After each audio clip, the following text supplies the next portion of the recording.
My stepmother kicked me out the day I turned 18.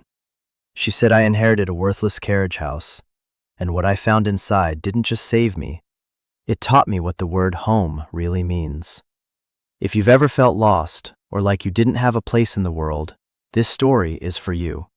Stick around, maybe even hit that subscribe button, because we're going to talk about finding our way back. The box was already on the porch when I got home from my shift at the diner. It wasn't a big box, just a standard cardboard one sealed with packing tape, my name scrawled on top in my stepmother's sharp, impatient handwriting, Leo. She didn't even use my full name, just the short, clipped version she always used, the one that made me feel like a temporary inconvenience. I stood there on the cracked concrete steps, the key to the front door feeling heavy and useless in my hand. It was October, and the air had that thin, cold bite that promises a hard winter. For 2 years, since my dad's truck had slid on a patch of black ice and wrapped around an oak tree, this house had been a place I slept, not a place I lived. Diane, my stepmother, had made that clear in 1,000 small ways. The way she moved my dad's photos from the mantelpiece to a box in the attic. The way my place at the dinner table became a stool at the kitchen counter. The way her new boyfriend, Mark, would look straight through me when he came in. I knew this day was coming. 18. The magic number that turned a legal responsibility into a voluntary kindness. And Diane was fresh out of voluntary kindness. I nudged the box with my foot. It was lighter than I expected. I pictured my life packed inside. A few changes of clothes, some dog-eared paperbacks, my high school diploma, the framed photo of my mom and me at the beach. Everything I owned in the world. I took a deep breath, the cold air stinging my lungs, and turned the key in the lock. The house was quiet. Too quiet. Usually, the TV was on, or Diane's 2 little kids from her first marriage were making a racket. Today, there was only a deep, humming silence. She was sitting at the kitchen table, a mug of tea steaming in front of her, a stack of envelopes next to it. She didn't look up when I came in. "Your things are on the porch," she said, her voice flat. "There's a bus ticket to Coldwater in that top envelope. It leaves at 7 tomorrow morning." I didn't say anything. I just stood in the doorway between the hall and the kitchen, the worn linoleum cool beneath the thin soles of my work shoes. I could feel the house rejecting me, its atoms rearranging to push me out. Coldwater, I finally managed to say. The name was a faint echo from a life I barely remembered, a place my mom used to talk about. Her hometown. "Your grandmother," Diane said, finally looking at me. Her eyes were tired, but there was a hard glint of relief in them. "You know, your mother's mother, Clara. She left you something in her will. It's all been tied up in probate since she passed, but it cleared now that you're of legal age. My lawyer got the notification last week." I stared at her. My grandmother Clara. I had a vague memory of a woman with flour on her hands and a laugh that sounded like wind chimes. She'd disappeared from my life when I was 6 or 7. My dad had told me she'd moved away, that she was difficult, that she'd cut ties with everyone. He never spoke of her again. "She's dead?" "Years ago," Diane said, taking a sip of her tea. She pushed the stack of envelopes across the table. "This is all of it. The deed, the keys, a letter from her lawyer. It's a carriage house, apparently. Part of some old estate just outside of town." She gave a short, humorless laugh. "Don't get your hopes up. The lawyer said it's been vacant for a decade. It's probably falling down. He called it a liability, mostly. You'll have property taxes to deal with." A liability. A worthless, falling-down carriage house in a town I didn't know, left by a grandmother I couldn't remember. This was my inheritance, my grand send-off into the world. "So that's it?" I asked, and my voice was steadier than I expected. "I take this and I go?" That's it, she confirmed, not a flicker of emotion on her face. Leo, this was never going to be permanent. You know that. I have my own family to think about now. Mark and I are getting married. We need the space. She looked around the kitchen, at the life she was building, a life that had no room for me. I didn't argue. I didn't plead. All the fight had been drained out of me over the last 2 years, replaced by a dull, quiet ache. I just nodded.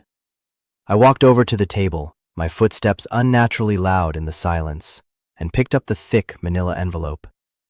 It felt heavy, not with promise, but with the weight of finality. Inside, I could feel the cold, hard shape of a key. I turned and walked out of the kitchen, out of the house, and closed the front door softly behind me. I didn't slam it. I didn't look back. I just picked up my box, walked down the cracked concrete steps for the last time, and headed toward the distant glow of the bus station. I had a liability to claim. I found a cheap motel near the bus station, the kind with a flickering neon sign and carpets that smelled of stale smoke and disinfectant. I paid for one night with the last $70 from my paycheck, the cash feeling thin and inadequate in my hand. The room was small, the wallpaper peeling in one corner, the single bed covered with a thin, faded quilt. I dropped my box on the floor and sat on the edge of the mattress, the springs groaning in protest. The silence in the room was different from the silence at Diane's house. That was an angry, resentful silence. This was just empty, a void. I pulled the large envelope from my jacket pocket and dumped its contents onto the bed. A bus ticket, just as she'd said. A set of old-fashioned iron keys on a simple steel ring. A thick, folded document that looked like a deed, full of dense legal language. And a business-sized envelope with the name of a law firm printed in the corner. Davies and Finch, attorneys at law. I opened that one first. The letter inside was on heavy cream-colored paper, the text crisp and formal. It was addressed to me, Leo Vance. It briefly explained that my grandmother, Clara Vance, had passed away 8 years ago. It stated that her sole asset, a property described as the Carriage House and associated parcel of land at 112 Old Mill Road, was held in trust until my 18th birthday. It was now legally mine. The letter was signed by a Mr. Alistair Davies, senior partner. He invited me to call his office upon my arrival in Coldwater to discuss the particulars of the inheritance and a standing offer from a local development concern. A standing offer. The phrase snagged in my mind. Why would anyone be making an offer on a worthless, falling-down building? Diane's words echoed in my head. A liability. She'd made it sound like a burden, a cursed thing I was being saddled with. But developers don't make offers on things that are truly worthless. I tucked the letter back into its envelope. My fingers brushed against the keys. There were 2 of them. One was large and ornate, made of black iron with a complex, cloverleaf-shaped head. The other was smaller, simpler, a standard brass key. They were cold to the touch, heavy with a significance I couldn't yet understand. They were the only real things I had left from a family I'd thought was gone completely. I lay back on the lumpy mattress, staring at the water-stained ceiling. Sleep felt a million miles away. My mind was a whirlwind of half-formed memories of my grandmother. The smell of baking bread. The feel of her calloused but gentle hands showing me how to tie a knot. A song she used to hum while she worked in her garden. They were like faded photographs, blurry and indistinct.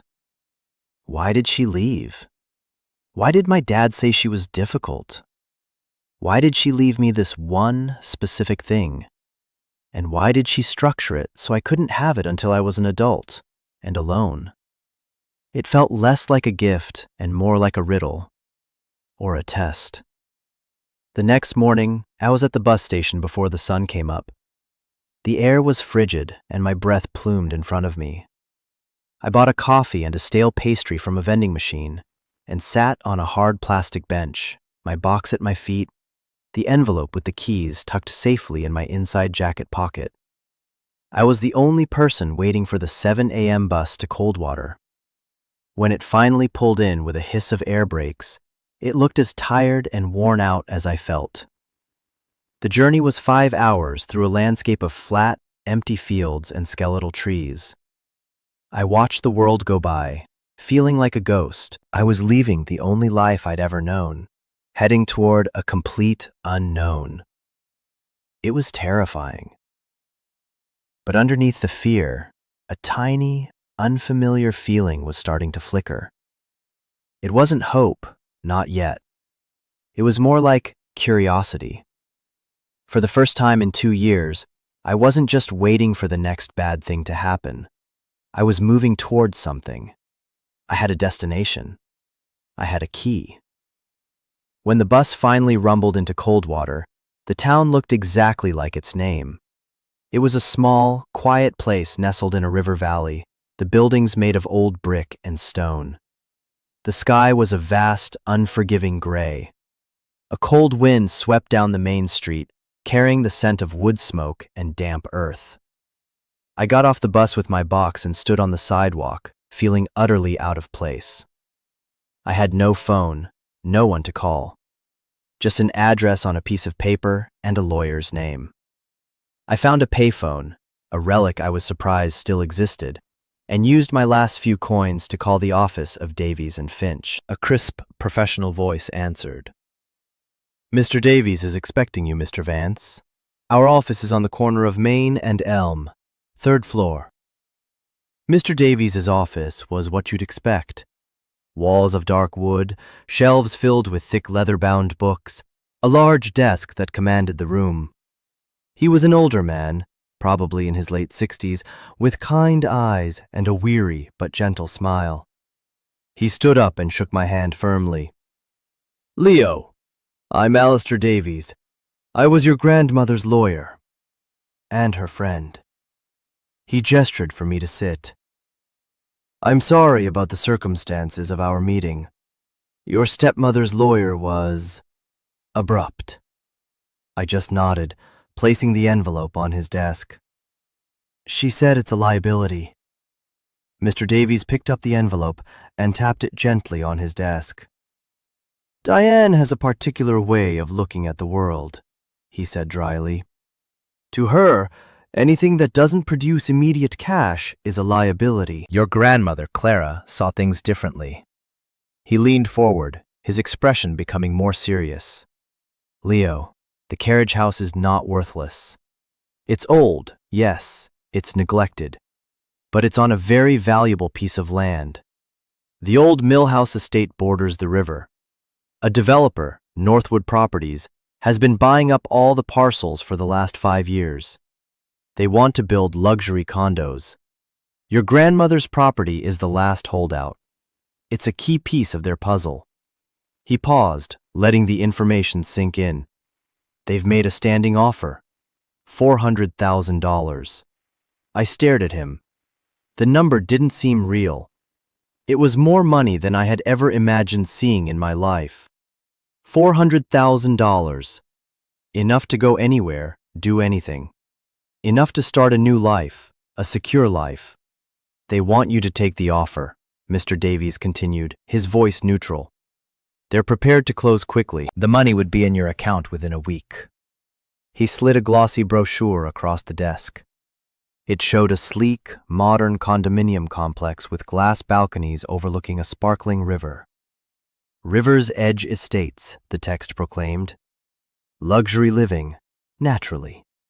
And right in the middle of the architectural drawing, where a road was supposed to go, was a small, awkward blank space. My blank space. My carriage house. "Why didn't my grandmother sell?" I asked, my voice barely a whisper. "She could have used that money." Mr. Davies sighed, a deep, heavy sound. "That's a question only Clara could answer. She was a very determined woman. She loved that place. She instructed me very clearly. The property was to be held for you, no one else. And when you turned 18, you were to be given the keys, the deed, and their offer. The choice was to be yours and yours alone. He looked at me, his gaze steady and searching. She left you something else, too. A safe deposit box at the local bank. I have the key here. She said you should go to the Carriage house first. She said you'd know what to do after that. He slid a small, numbered key across the desk. It looked like the other brass key on my ring. Leo, he said, his professional tone softening. Your grandmother was not a difficult woman. She was protective, fiercely so. I think you'll understand why when you see the place she left for you. The walk to 112 Old Mill Road took about 20 minutes. It was on the far edge of town, where the neat houses with their manicured lawns gave way to something wilder. The road itself turned from pavement to gravel, flanked by overgrown woods. The air grew colder, smelling of pine needles and damp soil. I passed a rusted, wrought-iron gate that must have once been the entrance to the main estate. One of its hinges was broken, and it hung open like a broken jaw. The grand house it once guarded was long gone, replaced by a field of weeds and wildflowers. But a little farther down the road, tucked behind a thick stand of ancient oak trees, was another, smaller structure, the Carriage house. It was larger than I'd imagined, a 2-story building made of dark, weathered stone and heavy timber beams. The roof was slate, and while some tiles were missing, it wasn't caved in. It looked less like it was falling down and more like it was sleeping.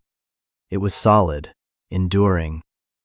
A thick carpet of moss grew on the north-facing wall, and ivy crept up one side, framing a large, arched window on the second floor. The main doors were massive, made of heavy oak, bleached gray by years of sun and rain. They were designed for horses and carriages, not people. To the left of the great doors was a smaller, human-sized door. That had to be it. My heart was pounding as I walked up the 3 stone steps to the door. I felt like I was approaching a tomb or a sanctuary. I sorted through the keys Mr. Davies had given me. The big, ornate iron key was for the main carriage doors. The smaller brass one was for this door. I slid it into the lock. It was stiff from disuse, and I had to jiggle it, putting my shoulder into the door. For a moment, nothing happened. Then, with a deep, groaning complaint of metal on metal, the lock turned. The sound echoed in the profound quiet of the woods. I pushed the door open. It swung inward on protesting hinges into a world of dust and shadows. The air that rolled out was thick and musty, the smell of trapped time. It smelled of old wood, dry earth, and something else, something faint and floral, like dried lavender. I hesitated on the threshold, my box of belongings feeling flimsy and insignificant. I was stepping out of my life and into someone else's, into my grandmother's. I took a step inside, and the door swung shut behind me with a soft click, plunging me into near darkness. A few thin beams of light sliced through the grime on the windows, illuminating swirling galaxies of dust motes. My eyes slowly adjusted. I was in a large, open space. The ground floor was paved with cobblestones, worn smooth over the centuries. To one side, I could see the faint outlines of horse stalls, their wooden partitions still intact. On the other side was a large, empty space where a carriage would have been parked. A heavy wooden staircase with a thick, carved banister led up to the second floor. Everything was covered in a uniform layer of gray dust, a soft blanket that softened all the hard edges. It was like a scene from a fairy tale, a place put to sleep by a magic spell. I set my box down on a dusty workbench. In the center of the main floor was a huge shape covered by a canvas tarpaulin. It was massive, the size of a small car. Curiosity got the better of me. I walked over, my footsteps echoing in the vast space, and took a corner of the heavy canvas. I pulled it back. Underneath was not a carriage, but a truck. An old Ford pickup from the 1950s, its paint a faded seafoam green, its chrome grille dulled by time, but not rusted through. It was beautiful. It looked like it had been parked there yesterday, perfectly preserved under its canvas shroud. Why would she keep this? I let the canvas fall back into place and turned my attention to the rest of the ground floor. Tucked into one of the old horse stalls was a collection of garden tools, their wooden handles smooth with use. There were shovels, rakes, a wheelbarrow. In another stall, shelves were lined with clay pots of all sizes, all empty. It was clear this place hadn't been about horses for a very long time. It had been a workshop, a gardener's sanctuary. I made my way to the staircase. The banister was cool and solid under my hand. I climbed slowly, the wooden steps creaking under my weight, each sound a punctuation mark in the deep silence. The second floor was one enormous room, an open-plan living space under a high, vaulted ceiling with exposed timber beams. It was a stunning space, even covered in dust. A large stone fireplace dominated one wall. A simple kitchenette was tucked into a corner, its porcelain sink and countertops coated in gray. In the center of the room was a simple wooden table and 2 chairs. And against the far wall, underneath the huge, arched window I'd seen from outside, was a long, sturdy desk. On the desk, in the exact center, was a single object, a wooden box. It wasn't a fancy box. It was plain, made of what looked like cedar, with a simple brass latch. It was the only thing in the entire building that wasn't covered in dust. It was clean, as if it had been wiped down that very morning. My breath caught in my throat. This was it. This was what she wanted me to find.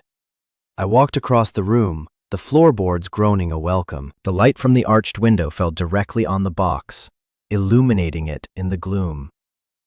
I reached out and ran my fingers over the smooth, clean wood. It felt warm, alive. My hands were trembling as I unhooked the small brass latch. I lifted the lid. Inside, nestled on a bed of faded blue velvet, was a stack of letters. They were tied together with a simple silk ribbon. On top of the stack was a single folded sheet of paper. I picked it up. The handwriting was elegant, a looping cursive I vaguely recognized. It said simply, "For Leo, start here." I untied the ribbon. The letters were in thick, cream-colored envelopes, each one numbered in the top right corner. 1, 2, 3, all the way to 12.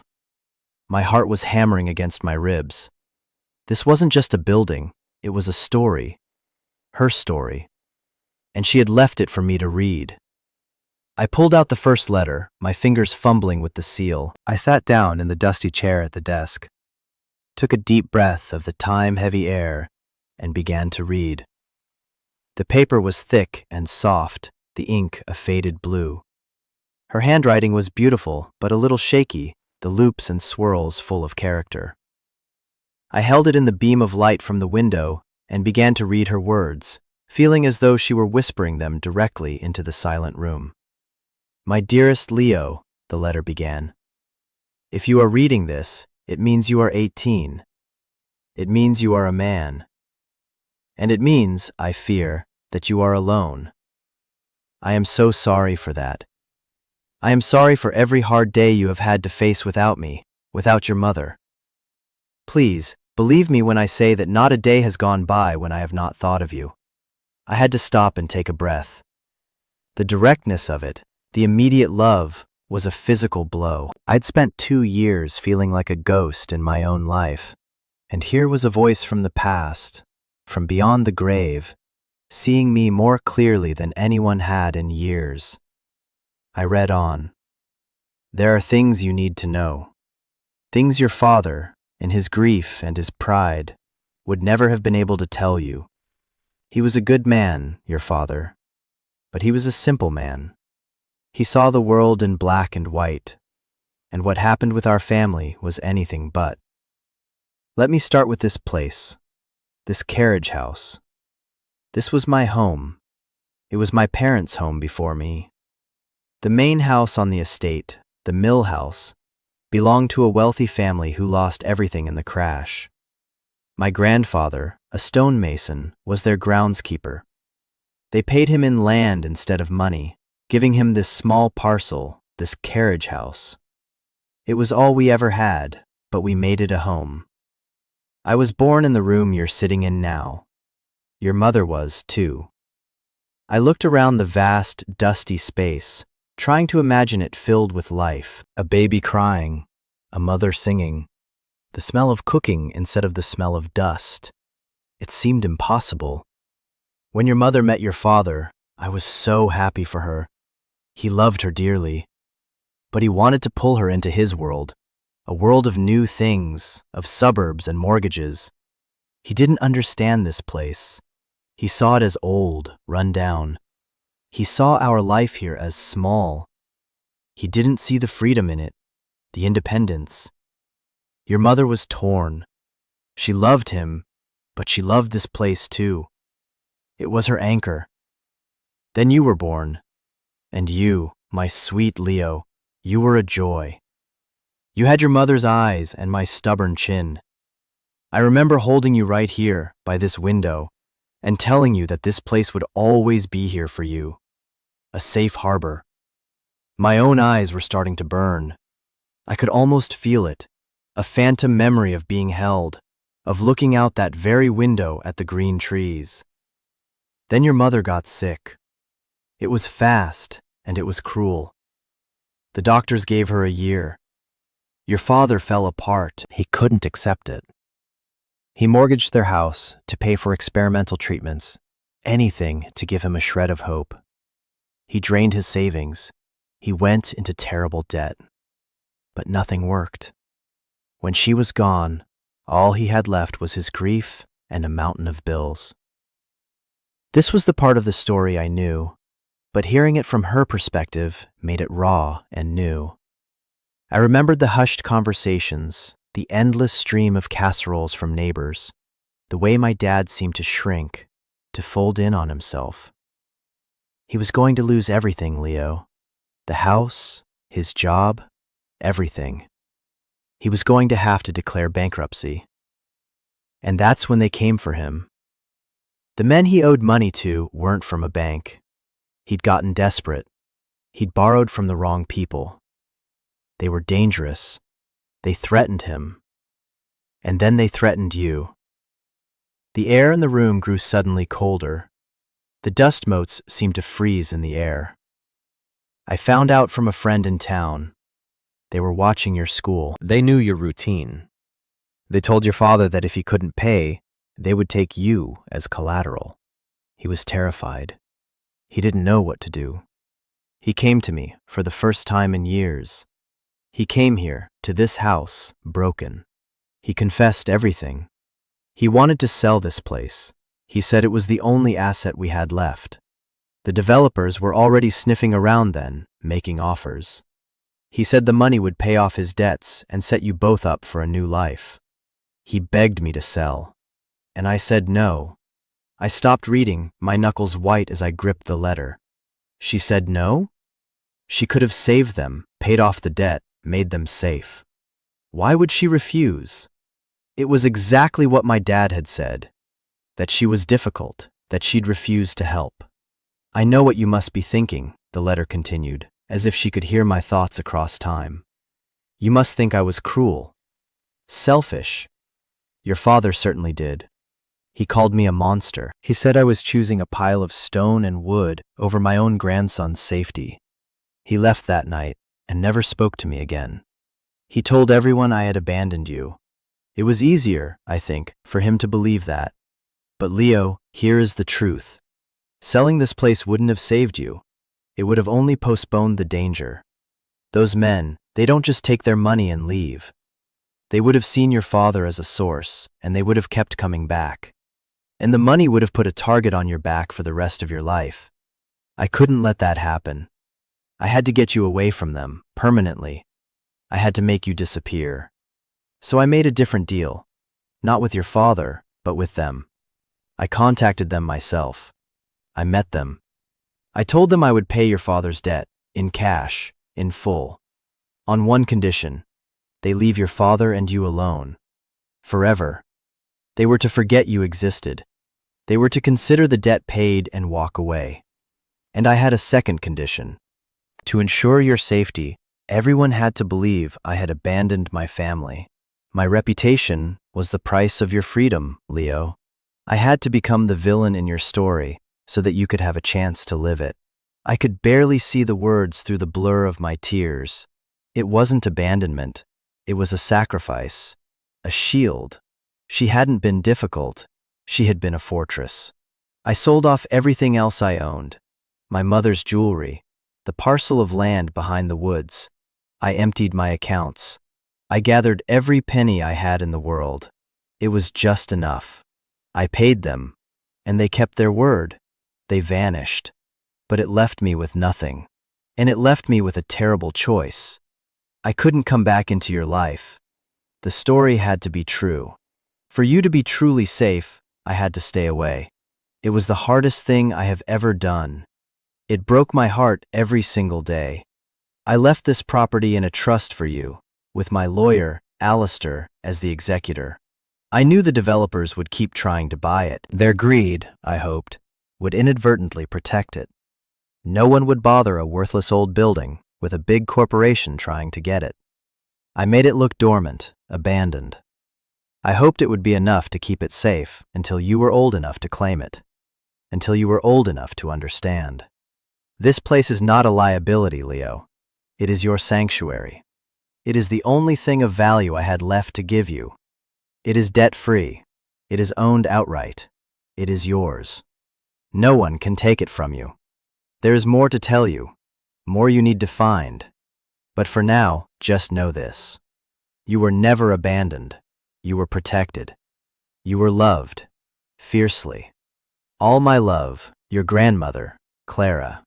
I folded the letter, my hands shaking so badly I could barely control them. The tears I'd been holding back for 2 years finally came. Not quiet tears, but huge, shuddering sobs that tore through me. I cried for the mother I'd lost. I cried for the father who had lived and died under the weight of a terrible secret. I cried for the grandmother I had misunderstood, a woman who had given up everything, her money, her reputation, her family, just to keep me safe. I sat there in the dusty, silent room, the letter clutched in my hand, and I wept until I had nothing left. The silence that followed was different. It was no longer empty. It was filled with her. The sun had shifted, and the beam of light that had illuminated the desk was now a soft orange glow creeping across the floorboards. I felt hollowed out, scoured clean by grief. The story of my life had been rewritten in the span of 10 minutes. The anger I'd held toward my grandmother's memory had vanished, replaced by a profound, aching gratitude. The resentment I felt toward my father had softened into a deep, tragic pity. He wasn't a man who had been abandoned by his mother. He was a man trapped by pride and fear, who had to create a villain to cope with his own powerlessness. He'd carried that lie to his grave.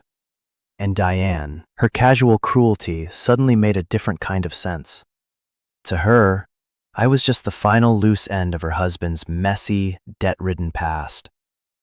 This liability of a carriage house was my problem now, not hers. She had no idea she was handing me the keys to my own salvation. I sat there for a long time, just breathing the air of the room, letting the truth of Clara's letter settle into my bones. She hadn't just left me a building, she had left me a truth. She had left me a legacy of strength I never knew I had. A standing offer. $400,000. The words of Mr. Davies echoed in my mind. Before, that number had sounded like a fantasy, a winning lottery ticket. Now it sounded like an insult. Northwood Properties didn't want to buy a piece of land. They wanted to bulldoze my grandmother's sacrifice. They wanted to pave over my mother's birthplace. They wanted to build luxury condos on top of my family's heart. The thought filled me with a cold, hard anger that was completely different from the helpless rage I'd felt for the last 2 years. This was a focused anger, a purposeful anger. I looked around the room again, seeing it not as a dusty, neglected space, but as a fortress. My fortress. The thick stone walls, the heavy timber beams, the slate roof. It had stood for over 100 years. It had sheltered my family. It had waited for me. Selling it would be the real abandonment. It would be spitting on Clara's grave, on the memory of her fierce, selfless love. I knew, with a certainty that was as solid as the stone walls around me, that I couldn't do it. But what was the alternative? I was 18 years old, with a box of clothes and about $43 to my name. The property taxes Diane had mentioned were a real thing. This place needed work. It needed heat, water, electricity. It needed to be brought back to life. How could I possibly do that? I felt a surge of the old panic, the familiar feeling of being small and overwhelmed. "There is more to tell you," she'd written. "More you need to find." I looked at the cedar box. 11 more letters. And Mr. Davies had mentioned a safe deposit box. Clara was a planner. She had orchestrated my survival from beyond the grave. She wouldn't have led me here just to watch me fail. She must have left me the tools I needed. The thought steadied me. This was a test, yes, but it wasn't a test of my strength alone. It was a test of my faith in her. I stood up, my joints stiff. I carefully placed the first letter back in its envelope and set it on the desk. I needed to think. I needed a plan. The first step was simple. I had to explore my inheritance. Properly. I went back downstairs, my perspective completely changed. I was no longer an intruder. I was the custodian, the heir. The ground floor was cold, and the evening light was fading fast. I ran my hand along the fender of the old Ford truck, seafoam green. It was a cheerful, optimistic color. Maybe she'd left it for me. A crazy thought, but no crazier than anything else I'd learned today. I found a light switch on the wall near the door. I flicked it hopefully. Nothing. Of course. The power had likely been off for years. I'd need to get that sorted out. That would cost money. Money I didn't have. Don't panic, I told myself. One step at a time. What would Clara do? She was practical, resourceful. I looked at the workbench where I'd left my box. It was a solid piece of furniture, built from thick planks of wood, scarred with the marks of countless projects. There were drawers underneath. I pulled one open. It slid out smoothly, no sticking. Inside, neatly organized, were tools. Wrenches, screwdrivers, pliers, all clean and free of rust, resting in felt-lined compartments. I opened another drawer. Hammers, chisels, saws. It was a complete, well-cared-for workshop. In the bottom drawer, I found a collection of old oil lamps and a tin of lamp oil, still nearly full. There was also a box of matches, a small, practical gift from the past. I took out one of the lamps, a simple glass one with a brass base. My hands were clumsy as I filled it, trimmed the wick, and lit it. A soft golden light bloomed in the growing darkness, pushing back the shadows. It smelled of kerosene and home. Holding the lamp aloft, I felt like an explorer in an ancient ruin. The flickering light cast dancing shadows on the cobblestones and stone walls. I decided to make a full circuit of the ground floor. I checked the foundation, running my hand along the massive stone blocks. Solid. I checked the heavy timber beams supporting the second floor. They were thick as my body, and the wood was hard and unrotted.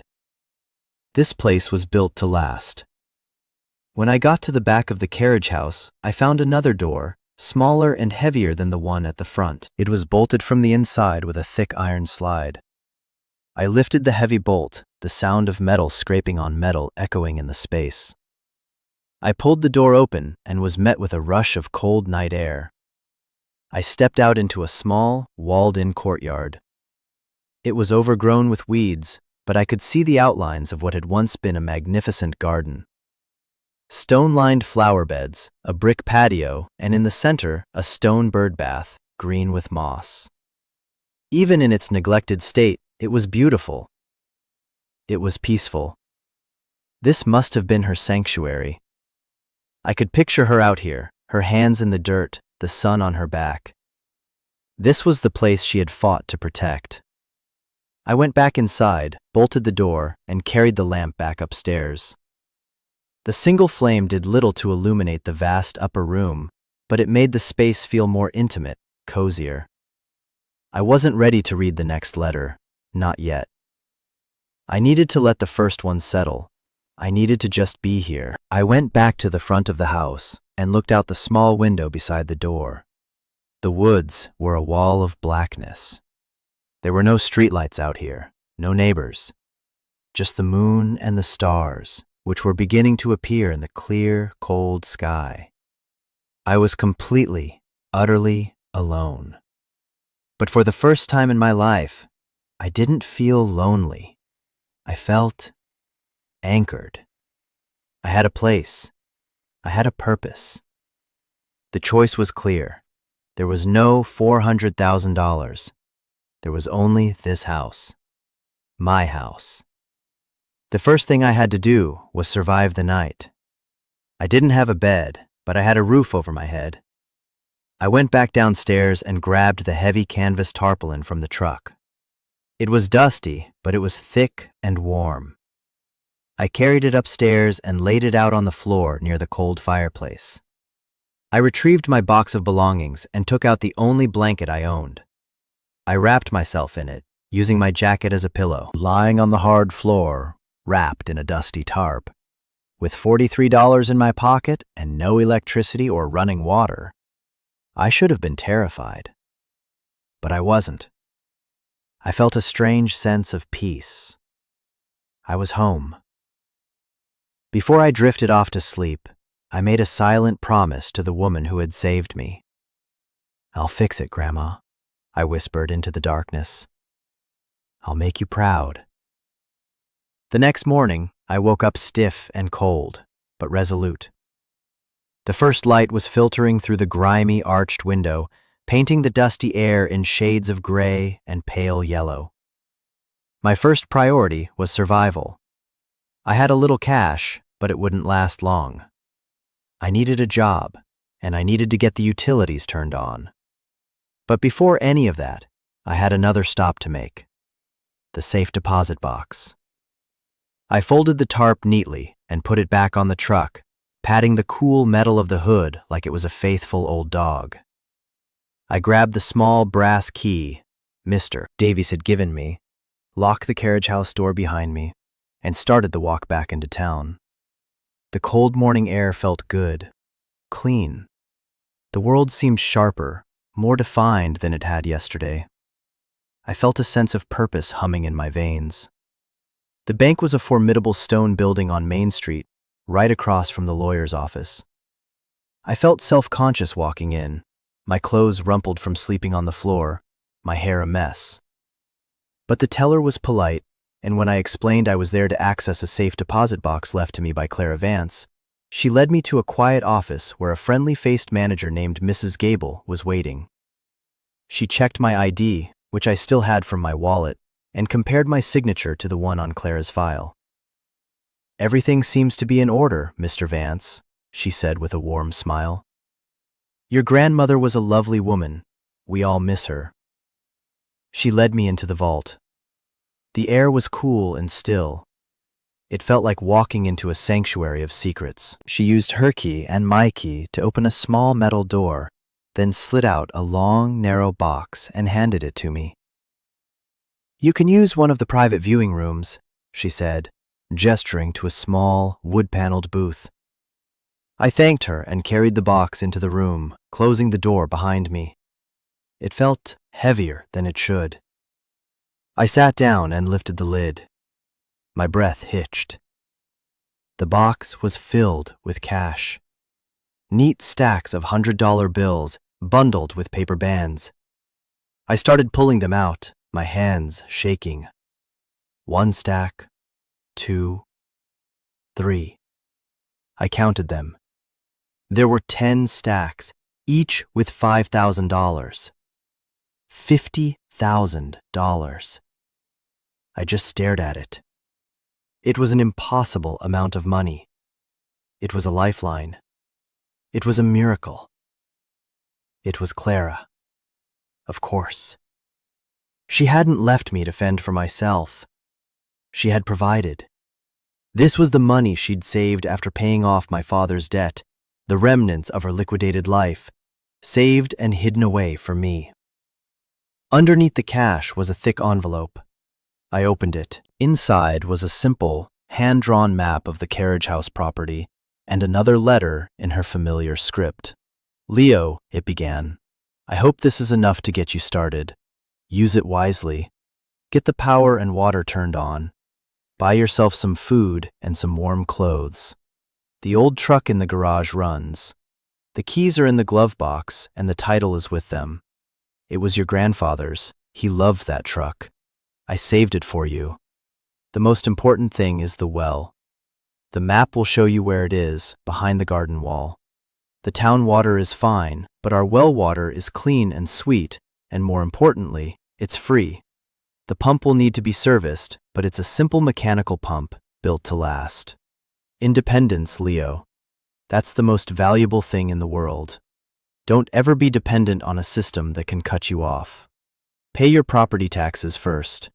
They're not high, but they are non-negotiable. Stay ahead of them. Alistair can help you with the paperwork. Be smart. Be frugal. This money is a tool, not a prize. Use it to build, not to spend. I love you. Now get to work, Clara." I laughed, a real, actual laugh that started deep in my chest. Get to work. Even in a letter, she was practical, no nonsense. I carefully packed the money and the letter back into the envelope and tucked it deep inside my jacket. I felt like I was carrying a bomb. $50,000. It changed everything.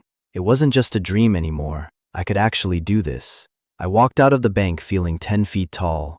My first stop was the town utility office. I paid the deposits to have the electricity and water turned on at 112 Old Mill Road. They said a technician could be out by the afternoon. Next, I went to the county clerk's office and paid the property taxes for the entire year. The clerk, a woman with a kind face, looked at the address. "The old Vance place," she said with a smile. Clara was a character. Glad to see someone's taking care of it. It seemed everyone in this town had known and liked her. The story my father had told me, the lie she had been forced to live, had stayed in his world, not hers. Here, she was remembered for who she really was. My last stop before heading back was a hardware store. I bought a heavy-duty flashlight, a new lock for the door, work gloves, cleaning supplies, a bucket, and a sponge. Then I went to a small grocery store and bought bread, cheese, apples, and a large jug of water. Laden with my supplies, I walked back to the Carriage House. It looked different in the full light of day, less mysterious and more like a project waiting to begin. The first thing I did was go to the old Ford. I opened the driver's side door. The air inside was stale but clean. I opened the glove box. Just as she'd said, there was a set of keys and the official vehicle title signed over to me. I put the key in the ignition, not really expecting anything.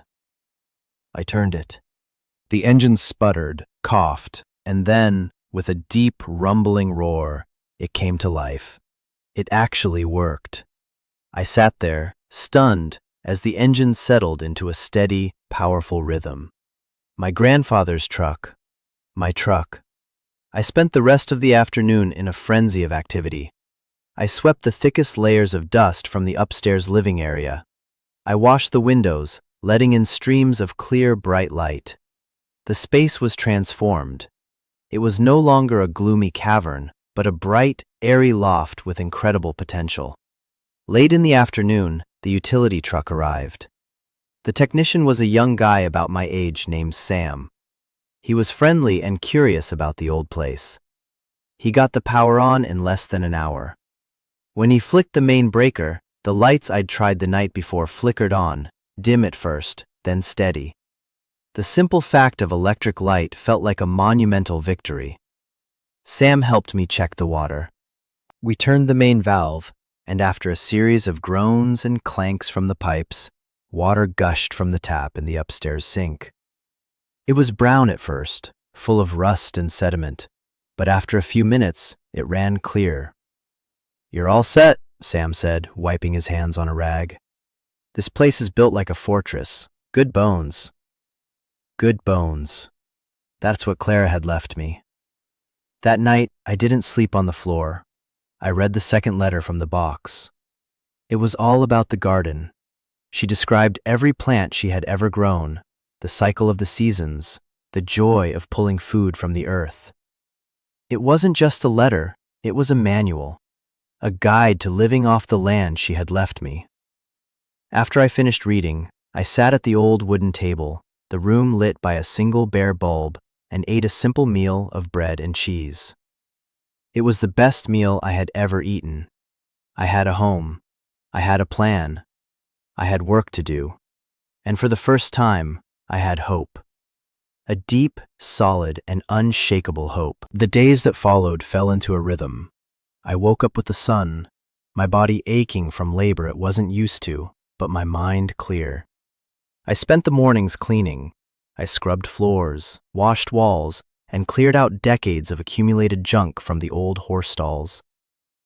I found treasures in the dust, old tools, a stack of National Geographic magazines from the 70s, a child's wooden horse with one rocker missing. Each object was a small piece of the lives lived here. In the afternoons, I worked on the garden. Following the instructions in Clara's letters, I was reading one each night, I started by clearing the weeds from the stone-lined beds. The soil underneath was dark and rich. She had spent a lifetime nurturing it. It was a slow, back-breaking process, but with every weed I pulled, I felt like I was reclaiming not just the land, but a piece of myself. I bought a cheap mattress and a sleeping bag in town and a small electric hot plate to cook on. I was living simply, but I was living well. A week after I arrived, I got my first official piece of mail. It was a letter from Northwood Properties, forwarded by Mr. Davies. It was a formal, aggressive letter reiterating their offer of $400,000 and stating that the offer was final and time-sensitive. It hinted at legal action to claim the property through eminent domain for community development if I refused to be reasonable. It was a threat wrapped in corporate jargon. I read it, and I felt nothing but a cold resolve. I took the letter, walked downstairs, and tacked it to the wall of the workshop. A reminder of what I was fighting against. That afternoon, I called Mr. Davies. "I got the letter from Northwood," I said, my voice steady. "Good," he replied. "I assume you'll be accepting their offer. I can have the paperwork ready by Friday." There was a pause. "Mr. Davies," I said, "I'm not selling." The silence on the other end of the line was profound. I could almost hear him processing my words. "Leo," he said finally, his voice careful. $400,000 is a life-changing amount of money for a young man in your position. Are you sure you've thought this through?" "I've thought it through," I said, looking around the sunlit loft that was slowly becoming my home. "This place is not for sale, not for any price." "They won't give up easily," he warned. "They have deep pockets and a team of lawyers who are very good at getting what they want." "My grandmother didn't give up," I replied. "Neither will I." I could hear a faint smile in his voice when he spoke again. "All right, Leo. All right. In that case, you're going to need a zoning variance if you want to live there legally. It's currently zoned as an outbuilding, not a residence, and you'll need to bring it up to code. That's what they'll use against you. They'll report you to the county and try to have the place condemned." "What do I need to do?" I asked. "I'll send you the paperwork," he said. "But you'll need proper plumbing, a certified heat source, insulation. It's a long list. It will be expensive. I have some money. I said. My grandmother left me some. I see, he said, a note of understanding in his voice. Clara always did have a plan. All right, son, let's get to work. Get to work. The phrase gave me a jolt of strength. This was the next part of the test, the fight. And I wasn't alone. I had Clara's money, and I had Mr. Davies in my corner. The next few weeks were a blur of hard work and bureaucracy. Mr. Davies sent over a mountain of paperwork for the zoning variance. I spent my evenings at the big table, filling out forms by lamplight, trying to make sense of the legal and technical language. During the day, I worked on the house. I hired a local plumber to inspect the old pipes. He told me the main lines were solid cast iron and in good shape, but the fixtures and connections needed updating. I hired an electrician to replace the ancient knob and tube wiring, which was a fire hazard. These two things alone ate up nearly half of Clara's money. Panic flared in me, but I pushed it down. This was an investment. This was what the money was for, to build. As the weather drew colder, I knew my next priority had to be heat. The old stone fireplace was beautiful, but it wouldn't be enough to heat the whole space. Clara's next letter, which I read the night the plumber finished his work, seemed to anticipate my problem. Leo, it said, winter in this valley is no joke. The fireplace is the heart of the home, but you'll need more. In the back of the workshop, behind the stacks of old lumber, you'll find the stove your great-grandfather bought. It's a wood-burning stove, a big cast-iron beast. He used it to heat his workshop in the winters. It's efficient, and it will keep the whole place warm, as long as you have wood to feed it. The woods on our property are full of fallen oak. It's hard work, but it's free fuel. Remember what I said about independence. The next morning, I went to the back of the workshop. Behind a pile of weathered gray planks, there it was, a huge, black, pot-bellied wood stove. It was covered in dust, but seemed to be in perfect condition. It took me the better part of a day, with the help of a rented dolly, to move the massive stove upstairs and install it, running the stovepipe up through the old chimney flue. It was the hardest physical work I had ever done. That evening, I split some of the fallen oak I'd gathered from the woods and built my first fire in the stove. The iron creaked and groaned as it heated up, and then a deep, penetrating warmth began to radiate through the room. It was a living heat, completely different from the dry, sterile heat of a furnace. It was the heat of my own labor. I sat in front of it, feeling the warmth on my face, and felt a sense of pride so deep it almost hurt. I was doing it. I was building a life. The notice from the county arrived a week later. It was a formal complaint filed by Northwood Properties, citing code violations and demanding an inspection. They were making their move. Mr. Davies called me. "It's started," he said. "They've scheduled an inspection for 2 weeks from now. If we don't pass, they can get a court order to have you removed." "Will we pass?" I asked, my heart sinking. "We've done a lot, but it's not finished. You have new wiring and safe plumbing," he said. "You have a certified heat source. The foundation is solid. That's the big stuff. The inspector is a man named George Miller. He's a fair man. He knew your grandmother. Just be honest with him. Show him the work you've done. Show him the work you're planning to do." The 2 weeks leading up to the inspection were the most frantic of my life. I worked from sunrise until long after sunset. I installed insulation. I patched the plaster on the walls. I repaired the missing slate tiles on the roof, a terrifying job that had me clinging to a ladder 2 stories up. I used the last of Clara's money to buy a simple new toilet and a small water heater. Every dollar was accounted for. Every ounce of my energy was poured into the house. The day of the inspection, I was a nervous wreck. I had cleaned the place from top to bottom. A fire was burning cheerfully in the wood stove. My plans for the next phase of renovations were laid out neatly on the table. George Miller arrived exactly on time. He was a big man with a quiet, serious demeanor. He didn't say much as I walked him through the property. He checked the wiring, the plumbing, the foundation.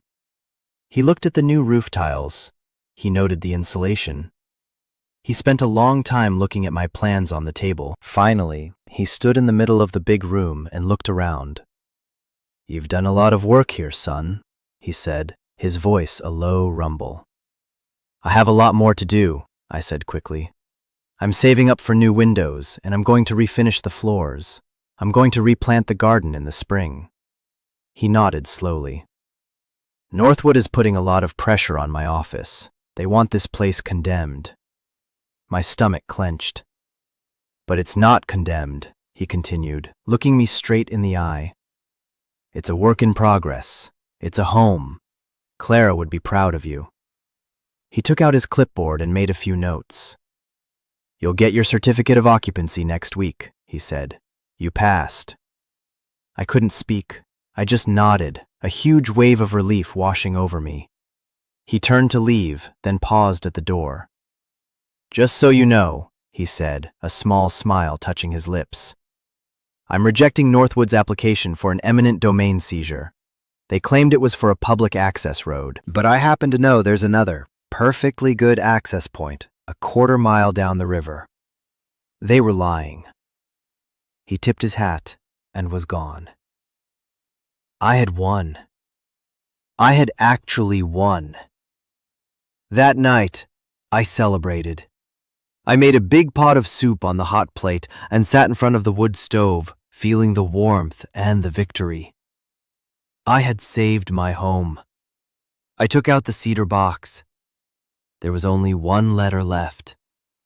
Number 12. I had saved it, not wanting the conversation with my grandmother to end. But now it felt right. It felt like the end of a chapter. I opened the last letter. It was different from the others. Shorter. Her handwriting was more frail. "My dearest Leo," it began. "If you are reading this, you have come to the end of my letters, but I hope it is the beginning of your story. There is one last secret this house has to tell. I couldn't write it down before. It was too dangerous. But Alistair knows. He will tell you when the time is right. When you have proven you are a Vance. When you have shown you have the strength to protect this place. Your great-grandfather was a stonemason, a very good one. He was clever. When he built the fireplace in this room, he built it with a secret. Trust Alistair. Trust this house. It will protect you, as it has always protected us. Live a good life, Leo. Be happy. Find love. Plant a garden. And never, ever let them pave over our home. Forever yours, Clara." A secret in the fireplace. I ran my hands over the cool, smooth stones of the hearth. What had she hidden? I didn't know, but I knew I had earned the right to find out.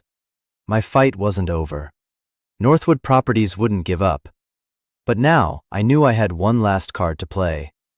A secret left for me by a clever stonemason and the grandmother who had given me everything. The next day, I called Mr. Davies. "I passed the inspection," I told him, the pride still buzzing in my voice. "I knew you would," he said, and I could hear the genuine warmth in his tone. "George Miller is a good man. He doesn't like bullies." He told me he rejected Northwood's eminent domain claim. Yes, I saw the filing. They're furious. Their lawyers are trying to appeal, but George's report was ironclad. "You've won this round, Leo." "There's something else," I said, taking a breath. I read Clara's last letter. She said there's a secret in the fireplace. She said you knew about it. The line was silent for a moment. Then Mr. Davies sighed. "Ah, so you've reached that part of the journey. I wondered when you would." "Yes, I know. Clara gave me very specific instructions. I was not to tell you until you had proven your commitment to the property. Until you had faced down Northwood and chosen to stay. You've done that, and then some." "What is it?" I asked, my heart starting to pound. "It's not something I can explain over the phone," he said. "Can you come to my office this afternoon? Say around 3? The hours until 3 o'clock crawled by. I tried to work in the garden, but I couldn't focus. My mind kept returning to the fireplace, to its solid, silent stones. What could be hidden inside? Money? More letters? A weapon? My imagination ran wild. At 3 sharp, I was sitting in the same chair in Mr. Davies's office where my journey had begun. He looked at me, a long, appraising look. "You look different, Leo," he said. "You've grown into yourself." "This place, it changes you," I admitted. He nodded. Clara knew it would. He reached into a drawer in his large desk and pulled out a long, thin, sealed envelope. It was old, the paper yellowed at the edges. My name was written on the front in Clara's hand. "She left this with me 8 years ago," he said, sliding it across the desk. "It's a letter of instruction from her and a legal affidavit signed by her father, your great-grandfather, Thomas Vance, dated 1934. I took the envelope. It felt impossibly important. "What does it say?" "It says, Mr." Davies leaned forward, his voice low, "that the deed for this property is not what it appears to be. When the Millhouse estate was broken up, your great-grandfather was given his parcel. But the family he worked for, the Ashworths, were in a great deal of trouble. They were losing everything, but they were clever. They wanted to protect the one piece of the estate that truly mattered to them, the river access and the water rights associated with it." My mind flashed back to the developer's brochure. River's Edge Estates. The river was the key. "The Ashworths couldn't keep the land in their own name," Mr. Davies continued, "so they made a secret deal with their most trusted employee, Thomas Vance. The official deed, the one on file with the county, shows your parcel ending 100 feet from the riverbank. That's what Northwood has seen. That's what they think they are buying." He paused, letting the suspense build, but Thomas and Mr. Ashworth drew up a second, private deed. A legal, notarized document that grants your parcel, the Carriage House parcel, an additional 50-foot easement right to the riverbank itself. And more importantly, it grants the owner of the parcel primary water rights from that section of the river. The original document is in that envelope. It supersedes the public record. I stared at him, my mind struggling to grasp the implications. Water rights? The most valuable commodity of all, Leo. Northwood's entire plan for their luxury condos depends on having river access for a marina and using river water for their landscaping and utilities.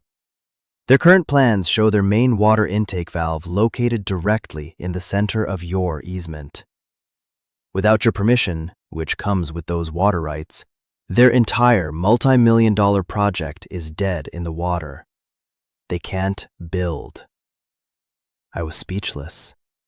It was a masterstroke, a hidden checkmate planned almost a century ago. "Your grandmother knew this, of course," Mr. Davies said. "It was her trump card. But she knew how dangerous it was. If the wrong people had known about that document before you were ready, they would have done anything to get it. That's why she hid it. That's why she built the legend of the worthless Carriage House. It was all a magnificent deception, a fortress of stories to protect a single piece of paper. And the fireplace?" I asked, my voice a whisper. "The affidavit from your great-grandfather specifies the exact location of the original boundary marker. According to him, he sunk one of the original granite estate markers into the foundation of the fireplace itself as a permanent, immovable record of the true property line. The fireplace isn't just in the house, it is the corner of your property." I finally understood. The secret wasn't in the fireplace. The fireplace was the secret. It was a permanent, physical testament to the truth. I walked home in a daze. The world felt unreal, shimmering. I had gone from being a homeless kid with nothing, to the owner of a liability, to the custodian of a home, and now to the sole person holding the key to a massive corporate development. Back in the loft, I went straight to the fireplace. I ran my hands over the stones, seeing it with new eyes. It wasn't just a hearth, it was a monument, a declaration. I didn't need to break it open. The document in my hand was the weapon. The fireplace was the proof. The next morning, I sent a registered letter to the CEO of Northwood Properties with a copy to Mr. Davies. It was a short letter. It simply said, "To whom it may concern, please be advised that my property at 112 Old Mill Road includes a 50-foot riverfront easement and primary water rights as detailed in the attached legal affidavit. Any attempt to build on or draw water from this section of the river will be met with immediate legal action. My home is not for sale. It never will be. Sincerely, Leo Vance, owner." The response was immediate and seismic. The day after the letter was delivered, all construction activity on the adjacent parcels stopped. A week later, Mr. Davies called me. "They want to meet," he said. There was a note of undisguised triumph in his voice. "They're not threatening anymore. They're begging." "I'm not interested," I said. "I think you should hear them out," he advised. "You hold all the cards, Leo. You don't have to sell, but you can dictate terms. You can ensure this place is protected forever." I agreed. The meeting was held at Mr. Davies' office. Two men in expensive suits from Northwood sat across the table from me. They looked tired and defeated. They offered me money. A lot of it. They started at $1 million, just for the water rights. I said no. They went to $2 million. I said no. "What do you want?"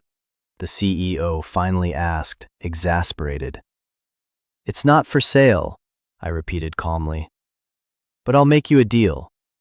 You want to build your condos? Fine. But you will redraft your entire site plan. You will move your entire development 200 feet back from my property line, creating a permanent, undeveloped green space. You will fund a conservation trust to maintain that green space and the riverbank in perpetuity. You will make a sizable donation to the Coldwater Town Historical Society in my grandmother's name. And you will pay for the complete, museum-quality restoration of my home, the Carriage House, to be overseen by an architectural preservationist of my choosing." They stared at me as if I'd grown a second head. That's insane," the lawyer sputtered. "Is it?" I asked, leaning forward. "Or you can walk away from your $100 million investment right now. Your choice." It took them a week, but they agreed to every single one of my terms. The contracts were ironclad, drawn up by Mr. Davies to be unbreakable. I had not only saved my home, I had protected my grandmother's legacy and a piece of the town she loved. The restoration work began that spring. A team of artisans and craftsmen, people who respected old buildings, descended on the Carriage House. They restored the slate roof, repointed the stonework, and installed new, historically accurate windows. They sanded and refinished the original wooden floors until they glowed. I worked alongside them every day, learning from them, my hands helping to bring the old place back to its full glory. I replanted Clara's garden, using her letters as my guide. I found the old well, serviced the pump, and drank the cold, sweet water that came from deep in the earth. I got the old Ford truck repainted, its seafoam green shining in the sun. It looked brand new. The house was no longer just a shelter. It was a living, breathing part of me. It was a testament to the idea that the most valuable things are not the ones that can be bought or sold. Home isn't about the money you can get for it. It's about the life you can build in it. It's about the sacrifices that were made to keep it safe. It's about the roots that hold you steady when the world tries to knock you down. I often sit at the great wooden desk by the arched window, the cedar box of Clara's letters beside me. I look out at the trees, at the sliver of river I can see in the distance, and I feel a profound sense of peace. I was the boy who got kicked out with nothing but a box and a key to a worthless building. But my grandmother knew. She knew that what she was leaving me wasn't a liability. It was an identity. It was a history. It was a future. She didn't just give me a house, she gave me a home, and in doing so, she gave me back to myself. This journey taught me that some inheritances can't be measured in dollars. They're measured in strength, in love, and in the sacrifices that echo through generations. And sometimes, the most broken down places hold the most powerful secrets. If you've made it this far, thank you for listening. This story is deeply personal, and sharing it isn't easy. But I believe in the power of sharing our stories, especially the hard ones. It's how we find connection. It's how we know we're not alone. If this story resonated with you, if you've ever felt lost and then found your way, or if you're still searching for your own carriage house, I'd be honored if you'd subscribe to the channel. Let's build a community here, a place where stories like ours can be told and heard. And please, leave a comment below. Tell me about a time you found strength you didn't know you had, or what the word home means to you. I'll be reading every single one.